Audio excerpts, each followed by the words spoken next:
asalaamaaleykum mbokk yi teel a altine ñaar fukki fan ak juróom-ñaar ci Saabaan muy weeru baraxlu ci atum junni ak ñeenti téeméer ak ñeent fukk ak ñeent ci gàddaay yonente bi sallallahu alayhi wa sallam dëppoo ñaar fukki fan ci weeru mars ci atum ñaari junni ak ñaar fukk ak ñett ñaar fukki fan ak juróom-ñaar bokkul ci lim yu fatt yi lim bu rafet la kon teel ci altine ji rafet na li ñu ci gën a taamu mooy ku ca watu wala ku ca daloo altine ju nekk sunu la ca ku ko mën moo war ko ñaanu bis bi yow sama borom yàlla na nga ma dolli xam-xam rabbi zidni ilma rabbi zidni ilma xadiisu bis bi yonente bi sallallahu alayhi wa sallam nee na am na jigéen ju tàbbi sawara ci sababu muus mu jël yeew ko jox ko mu lekk te bàyyiwu ko mu fori xadis bi Buxaari yi nettali na ko qaala rasulullahi sallallahu alayhi wa sallam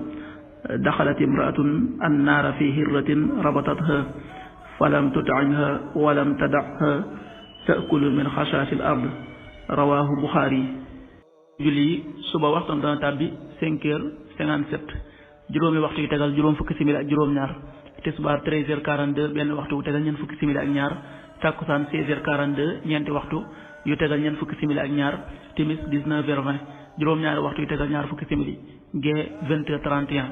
juróom-ñetti waxtu yu tegal fanweeri simili ak benn loolu mooy waxtu julli yi ci Touba ak li ko wër.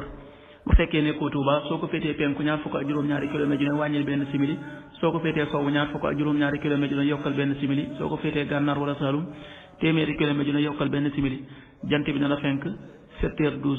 juróom-ñaari waxtu yu tegal fukki simili ak ñaar di so 19h16 juróom-ñaari waxtu yu tegal fukki simili ak juróom benn yàlla na nu yàlla nangul te nangul leen amin